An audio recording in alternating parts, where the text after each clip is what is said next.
DD किसान, बदलते भारत की शान।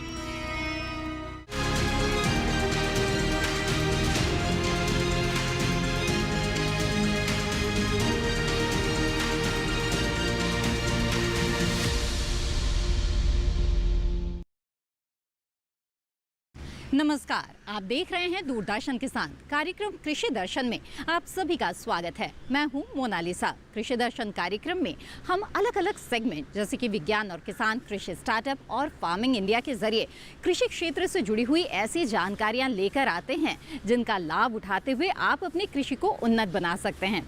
तो आइए ऐसी ही कुछ खास जानकारियों के साथ शुरू करते हैं आज का ये कार्यक्रम।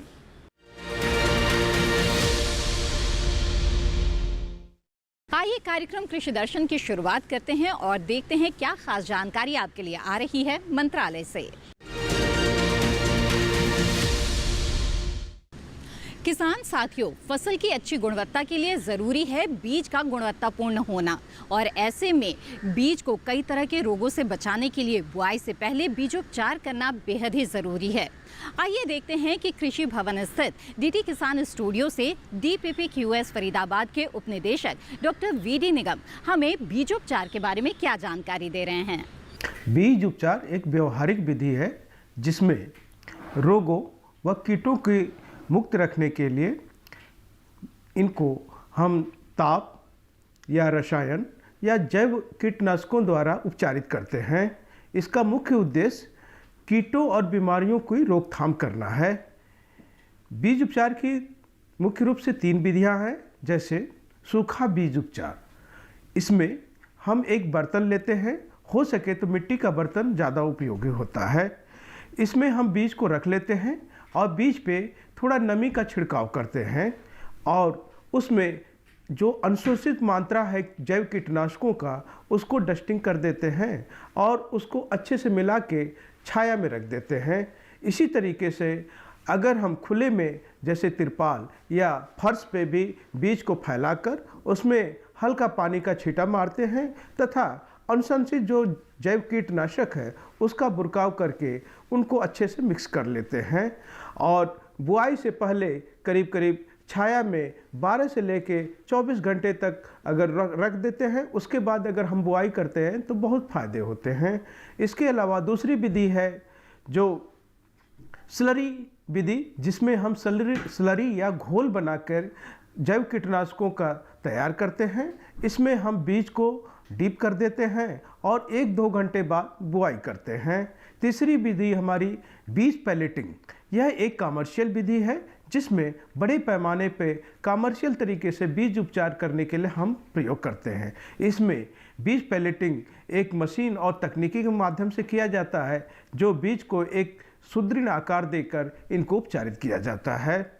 इसके लाभ, बीज उपचार के कई सारे लाभ हैं, जैसे बीज की सुसुप्तावस्था तोड़ना, बीज जनित जो रोग हैं उनको रोकथाम करना तथा मृदा जनित रोगों को खत्म करना, ये हमारे बीज उपचार के लाभ है। इसके अलावा अगर हम नाइट्रोजन स्थिरीकरण बैक्टीरिया का कल्चर निषेचित करते हैं तो वो बीज को एक आवरण के रूप में उसको सुरक्षा और पोषक प्रदान करता है।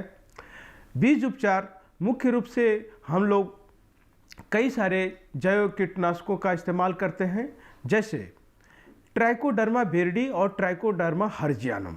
यह एक फफूंद है। इस फफूंद के माध्यम से हम बीज को उपचार करते हैं। बीज उपचार के लिए करीब 5 ग्राम पर किलो बीज को उपचारित किया जा सकता है। बीज उपचार की जो मैं विधि बताया हूँ, सूखा बीज उपचार या स्लरी बीज उपचार के माध्यम से किया जा सकता है। अगर हमको पौध का भी उपचार करना है तो हम घोल बना के नर्सरी को करीब आधे घंटे तक उसमें भिगो के रख देते हैं ताकि उसके जड़ों और तने पर जो भी फफूंद पनप रहे हैं वो खत्म हो जाते हैं। इसी तरीके से बैक्टीरिया जनित फफूंद होते हैं जिसको हम बैसिलस सबटिलिस कहते हैं। इसमें हम 10 ग्राम 1 किलो सीड के लिए उपचारित करते हैं। इससे हमारी तमाम बीमारियां खत्म हो जाती हैं, जैसे कि टमाटर में आर्द्रगलन, झुलसा रोग जिसको बोलते हैं। इसके अलावा वेल्ट की भी समस्या काफ़ी हद तक कम की जा सकती है। मिर्ची में एंथ्राक्नोज की बीमारी को भी काफ़ी हद तक इससे उपचारित किया जा सकता है। अगर बीज उपचार किसान भाई अपनाते हैं तो उनको हमेशा फसल में सुरक्षा मिलती रहेगी।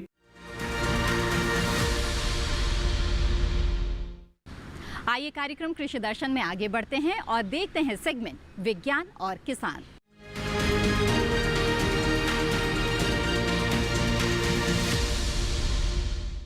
किसान साथियों, दूध उत्पादन के मामले में भारत विश्व में पहले स्थान पर है, लेकिन फिर भी दिनों दिन जिस तरह से मांग बढ़ती जा रही है, अभी भी दूध उत्पादन बढ़ाने में बहुत सारी संभावनाएं मौजूद है।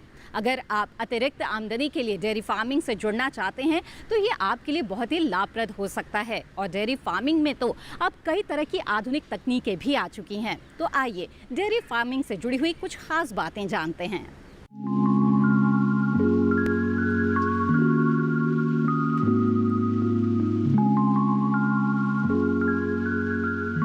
हमारे देश में दूध उत्पादन बहुत बड़ा व्यवसाय है। केंद्र और राज्य सरकारें पशुपालन और डेयरी व्यवसाय को बढ़ावा देने के लिए लगातार कोशिशें कर रही हैं। हर राज्य में लघु डेयरी इकाइयों की स्थापना के लिए कार्यक्रम चल रहे हैं। इनके तहत प्रशिक्षण लेकर कोई भी शख्स अपना खुद का व्यवसाय शुरू कर सकता है। पैसे कम है तब भी फिक्र की बात नहीं है। आप बैंक से लोन लेकर दुग्ध उत्पादन इकाई शुरू कर सकते हैं। डेयरी इकाई स्थापित करने के बाद दूध से अलग अलग तरह के उत्पाद बनाकर ज्यादा कमाई की जा सकती है। अगर आप अकेले होने की वजह से डेयरी फार्मिंग की हिम्मत नहीं जुटा पा रहे हैं, सहकारिता के जरिए कई किसान मिलकर शुरू करें। ज्यादा दूध उत्पादन के लिए डेयरी फार्म में 3 बातों का ध्यान रखना होगा। एक तो उन्नत किस्म की ही गाय भैंस पाले, दूसरे उन्हें संतुलित आहार दे और तीसरे उनकी सेहत का ख्याल रखें। भारत में देसी नस्लों के साथ साथ संकर और विदेशी नस्लें भी पाली जा रही है, लेकिन विदेशी नस्लें भारतीय जलवायु के अनुरूप नहीं है, जिससे उनके बीमार होने की संभावना ज्यादा रहती है। यही वजह है कि देसी नस्लों पर ध्यान दिया जा रहा है और उनमें नस्ल सुधार की कोशिश हो रही है। नस्ल सुधार से देसी गायों की दुग्ध उत्पादन क्षमता बढ़ जाएगी। दूसरी ओर जब भी गाय भैंस खरीदने जाए तो पहले ही उनकी उत्पादन क्षमता का पता लगा ले, बीमारियों के बारे में पूछ ले और उसके थन वगैरह चेक कर ले। जिस जगह पर आप गाय भैंस बांध रहे हैं वो साफ हो, सूखी हो और आरामदायक भी। जगह ऐसी चुने जहां पशु ज्यादा गर्मी और सर्दी से बच सके। चारा देते समय 2 पशुओं के बीच पर्याप्त दूरी रखें। एक पशु के लिए 5.5 फुट चौड़ी और 10 फुट लंबी जगह चाहिए। अगर आप कारोबार के लिए व्यवसाय करना चाहते हैं तो शहर के आसपास के इलाकों में डेयरी इकाई की स्थापना करें। दुधारू पशुओं में संतुलित आहार बहुत जरूरी है, क्योंकि इसमें प्रोटीन, सोडियम, लोहा, जस्ता, आयोडीन और विटामिन ए पर्याप्त मात्रा में होता है। संतुलित आहार में 1/3 अनाज, 1/3 दलहन और 1/3 तिलहन होना चाहिए। पशुओं को हरा चारा जरूर खिलाएं, क्योंकि इसमें प्रोटीन, कैल्शियम और फास्फोरस होता है, जो पशु के दूध में बढ़ोतरी कर देता है, जबकि विटामिन ए पशु को बीमारियों से बचाता है। विटामिन ए की कमी से पशुओं में बांझपन और गर्भपात की भी समस्या आ जाती है। अपने फार्म पर ही संकर नस्लें पैदा कर सकते हैं। इसके लिए कृत्रिम गर्भाधान की सुविधा उपलब्ध है। कृत्रिम गर्भाधान से सांड पालने पर होने वाले खर्चों से बचा जा सकता है। संकर गाय 18 से 20 माह में वयस्क हो जाती हैं। यह औसतन 14 से 15 माह के अंतराल पर बच्चा देती है। वैसे आप चाहे तो 12 महीने में भी बच्चा ले सकते हैं। संकर गाय 8 से 10 लीटर दूध देती है। इनके नर ज्यादा मजबूत होते हैं। उन्हें आप खेती में या माल ढुलाई में इस्तेमाल कर सकते हैं।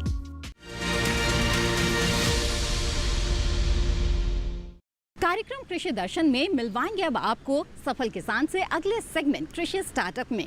लेकिन फिलहाल वक्त हो चला है एक छोटे से ब्रेक का। आप बने रहें दूरदर्शन किसान पर।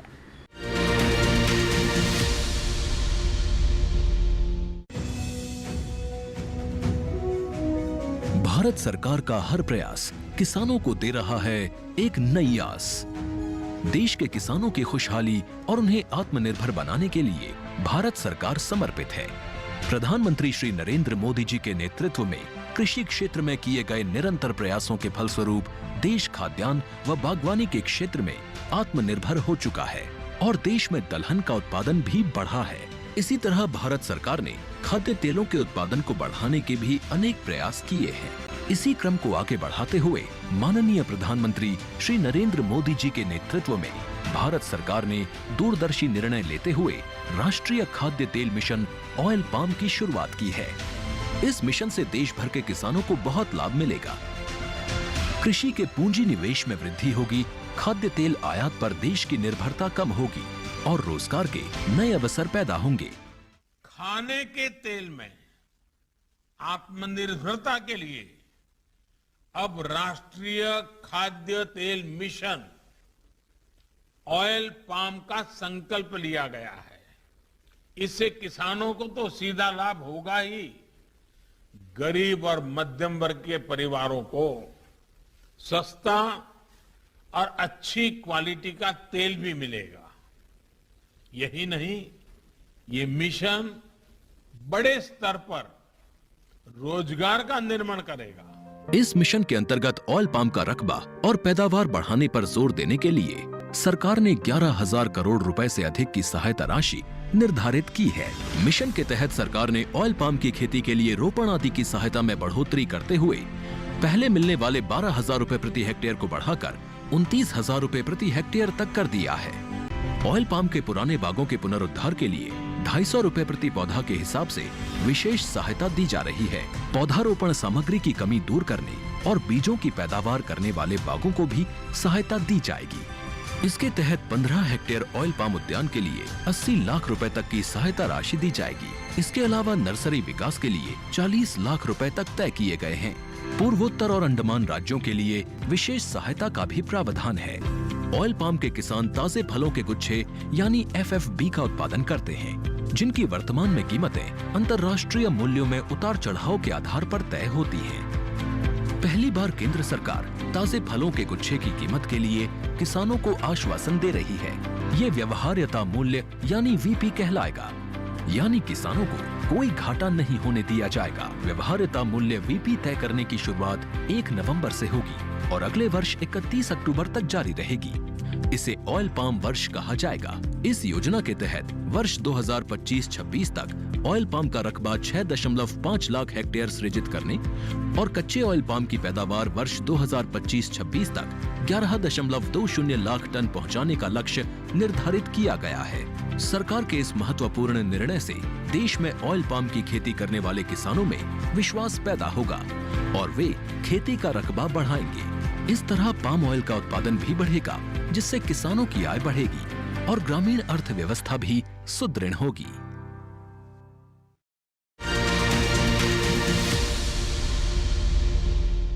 नमस्कार किसान मित्रों, मैं हूं आपका AI एंकर कृष।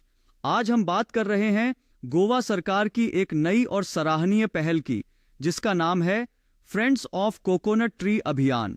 इस योजना का उद्देश्य है नारियल की खेती से जुड़े किसानों और खासकर युवाओं को सशक्त बनाना। गोवा में नारियल को कल्प वृक्ष माना जाता है और राज्य में लगभग 25,730 हेक्टेयर में इसकी खेती की जाती है।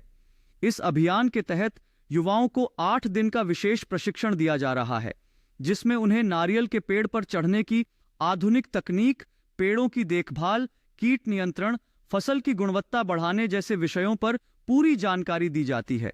इस पहल से न केवल खेती की दक्षता बढ़ेगी, बल्कि रोजगार के नए अवसर भी तैयार होंगे। एक प्रशिक्षित युवक पेड़ पर चढ़ने के बदले RS-60 से RS-29 तक प्रति पेड़ कमा सकता है, जिससे ग्रामीण युवाओं की आय में सुधार संभव है। इस योजना की एक खास बात यह भी है कि इसमें महिलाओं की भी सक्रिय भागीदारी हो रही है। यह पहल न केवल नारियल किसानों के लिए फायदेमंद है, बल्कि यह युवाओं को आत्मनिर्भर बनाने की दिशा में एक बड़ा कदम है। तो किसान भाइयों और बहनों, अगर आप गोवा में रहते हैं और नारियल की खेती से जुड़े हैं या जुड़ना चाहते हैं, तो फ्रेंड्स ऑफ कोकोनट ट्री जैसी योजनाओं का लाभ जरूर उठाएं। आज के लिए बस इतना ही। आप देखते रहिए DD किसान। धन्यवाद। ब्रेक के बाद आप सभी का फिर से स्वागत है। आप देख रहे हैं कार्यक्रम कृषि दर्शन। आइए कार्यक्रम में आगे बढ़ते हैं और नजर डालते हैं अगले सेगमेंट पर, जिसका नाम है कृषि स्टार्टअप।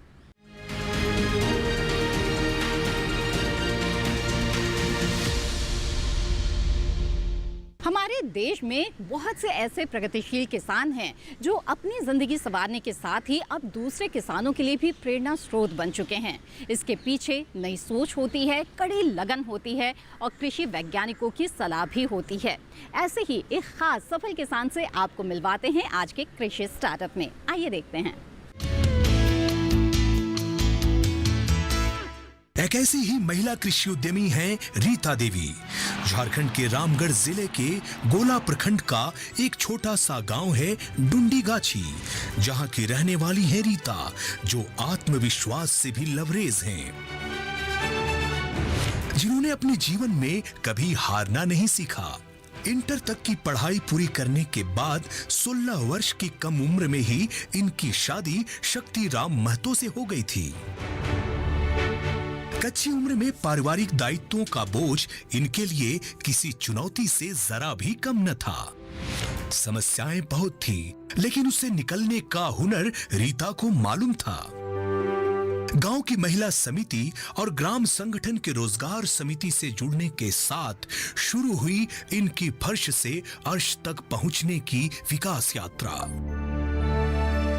रीता ने राज्य सहित बाहर के राज्यों में प्रशिक्षण प्राप्त कर गांव की अन्य महिलाओं को भी खेती के नए तौर तरीकों से अवगत कराया। इन्होंने खेती के साथ साथ पशुपालन को भी बढ़ावा दिया। गाय बैल के अलावे इनके पास आज 6 बकरियां हैं। एक सफल किसान के साथ साथ रीता देवी सामाजिक और आर्थिक परिवर्तन की संवाहिका भी बन गई हैं। कहते हैं कि उड़ान पंखों से नहीं हौसलों से होती है, और इसकी जीती जागती मिसाल है युवा महिला कृषि उद्यमी रीता देवी।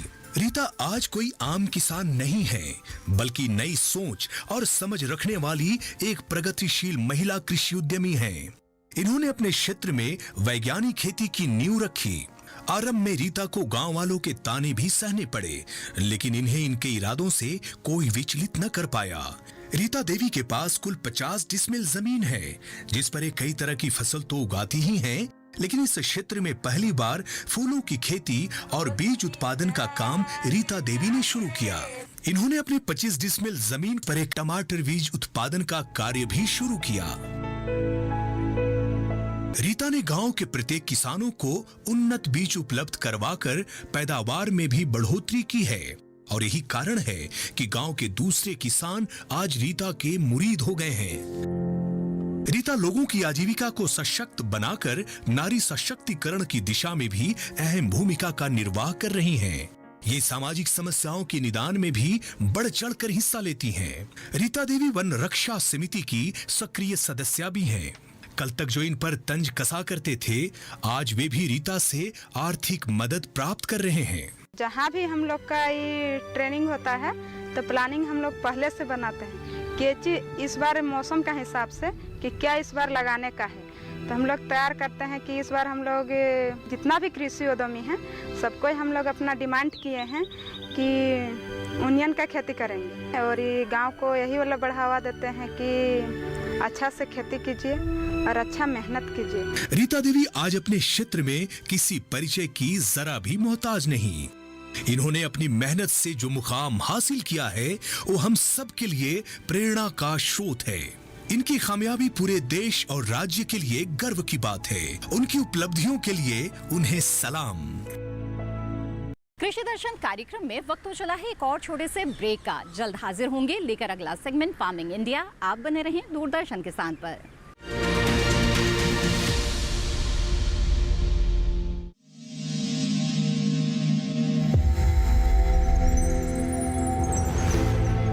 आत्मनिर्भर किसान भारत की शान। उत्पादन में आत्मनिर्भर होने के साथ साथ फसल की कटाई के उपरांत उपज की हानि को रोकने, ग्रामीण क्षेत्रों में रोजगार सृजन करने और बीज से बाजार तक के विजन को मजबूती देने के उद्देश्य से 1 वर्ष पूर्व माननीय प्रधानमंत्री श्री नरेंद्र मोदी जी ने एक महत्वाकांक्षी केंद्रीय योजना एग्रीकल्चर इंफ्रास्ट्रक्चर फंड की शुरुआत की। इस आधुनिक इंफ्रास्ट्रक्चर से कृषि आधारित उद्योग लगाने में एक बहुत बड़ा बदलाव आएगा और बहुत बड़ी गति आएगी। साथियों, अब हम उस स्थिति की तरफ बढ़ रहे हैं जहां गांव के कृषि उद्योगों से फूड आधारित उत्पाद शहर जाएंगे और यही तो आत्मनिर्भर भारत अभियान का संकल्प है। एग्रीकल्चर इंफ्रास्ट्रक्चर फंड से पात्र लाभार्थी गोदामों का निर्माण कर सकते हैं, छटाई या ग्रेडिंग इकाई, पैकिंग हाउस, सप्लाई चेन और कोल्ड चेन जैसी सुविधाएं या फिर प्राथमिक कृषि प्रसंस्करण केंद्र की स्थापना कर सकते हैं। इस योजना के तहत पात्र लाभार्थियों को 2 करोड़ रुपए तक के ऋण पर अधिकतम 7 वर्ष के लिए ब्याज में 3% तक की छूट दी जा रही है। ऋण पुनर्भुगतान के लिए 6 महीने से 2 वर्ष तक मोरेटोरियम की सुविधा भी उपलब्ध है। इस योजना ने अब तक सफलता की कई मिसालें कायम की हैं, जैसे कि मध्य प्रदेश के लाभार्थी श्री विपिन त्रिपाठी ने एग्रीकल्चर वेस्ट से बायोफ्यूल बनाने का इनोवेटिव प्राइमरी प्रोसेसिंग सेंटर लगाया है। लोन मिलने की वजह से हम समय पर सारी मशीनों का प्रोक्योरमेंट और सारा सिविल वर्क टाइम पे करवा पाए, जिससे ये प्रोजेक्ट को लगाना संभव हो पाया। राजस्थान के लाभार्थी श्री यशवर्धन मुंद्रा ने सॉर्टिंग एंड ग्रेडिंग यूनिट लगाकर रोजगार के अवसर पैदा किए हैं। कर्नाटक की महिला उद्यमी श्रीमती ममता वी ने प्राइमरी प्रोसेसिंग सेंटर लगाकर प्रगति की नई राह चुनी है। ಸಣ್ಣ ಪುಟ್ಟ ಉದ್ಯಮಿಗಳನ್ನ ಮತ್ತಷ್ಟು ಅಗ್ರಿಕಲ್ಚರಲ್ಲಿ ಹೆಚ್ಚು ನಾವು ಇನ್ನಷ್ಟು ಸಾಧನೆ ಮಾಡಲಿಕ್ಕೆ ಕಾರಣಕಾರಕವಾದಂತ ಈ ಅಗ್ರಿಕಲ್ಚರಲ್ ಇನ್ಫ್ರಾಸ್ಟ್ರಕ್ಚರ್ ಫಂಡ್ ಇಂದ ನಮ್ಮ ಇನ್ನಷ್ಟು ಯೋಜನೆಗಳು ಆಯೋಜನೆಗಳು ಉತ್ತಮಗೊಂಡಿದೆ। राजस्थान के लाभार्थी श्री दिनेश भट्टर ने जीरे की प्रोसेसिंग यूनिट लगाकर आसपास के ग्रामीणों को आत्मनिर्भरता प्रदान की है। महाराष्ट्र के लाभार्थी श्री अनूप कुमार मोहता ने वेयर हाउस बनाकर अन्न भंडारण को सुनिश्चित किया है। आज देश के कोने कोने से किसान, कृषि उद्यमी, किसान उत्पादक संघ, प्राथमिक कृषि सहकारी समितियां, स्वयं सहायता समूह और कृषि उपज मंडियां इस योजना का लाभ उठा रहे हैं।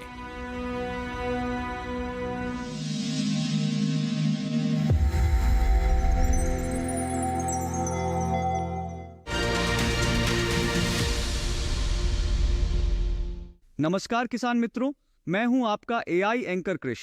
आज हम बात करेंगे छत्तीसगढ़ की नियाद नेल्लनार योजना की, जो बस्तर के किसानों के लिए वरदान साबित हो रही है। इस योजना के तहत सिंचाई और पीने के पानी की समस्या का समाधान किया जा रहा है। नेल्लनार डैम परियोजना ने इस क्षेत्र में जल संकट को दूर किया है। अब किसानों को अपनी फसलें सिंचाई के लिए भरपूर पानी मिल रहा है, जिससे खेती में उत्पादन बढ़ा है। पहले जहां किसान पानी की कमी से परेशान रहते थे, वहीं अब धान, दलहन और सब्जियों की फसलें बेहतर हो रही हैं। इस योजना का लाभ सिर्फ खेती तक सीमित नहीं है, ग्रामीण क्षेत्रों में पेयजल की आपूर्ति भी सुधरी है। यह योजना न केवल जल संकट को हल कर रही है, बल्कि ग्रामीणों के लिए रोजगार के अवसर भी पैदा कर रही है। डैम और जल संसाधनों के रखरखाव में स्थानीय लोगों को काम मिल रहा है, जिससे उनकी आर्थिक स्थिति मजबूत हो रही है। कृषि विशेषज्ञों के अनुसार इस योजना ने बस्तर के किसानों को आत्मनिर्भर बनने का रास्ता दिखाया है। सतत जल प्रबंधन और जल स्रोतों के संरक्षण से पर्यावरण को भी फायदा हो रहा है। आज के लिए बस इतना ही। आप देखते रहिए डीडी किसान। धन्यवाद। ब्रेक के बाद आप सभी का फिर से स्वागत है। आप देख रहे हैं कार्यक्रम कृषि दर्शन। आइए कार्यक्रम में आगे बढ़ते हैं और देखते हैं अगला सेगमेंट, फार्मिंग इंडिया।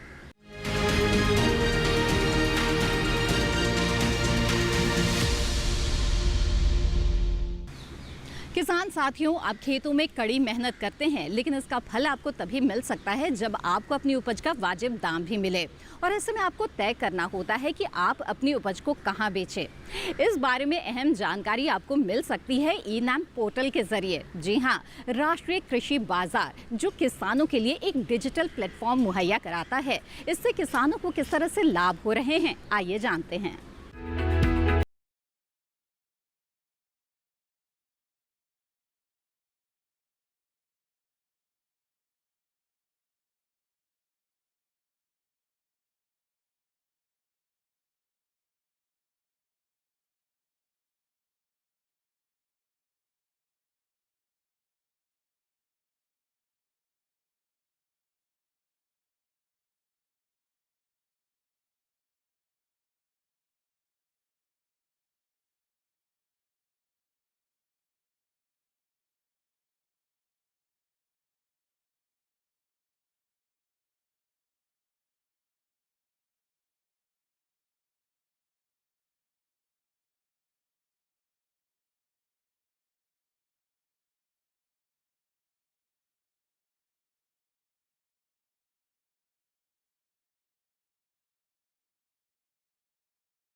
कि किसानों के साथ धोखाधड़ी की संभावना कम हो जाती है।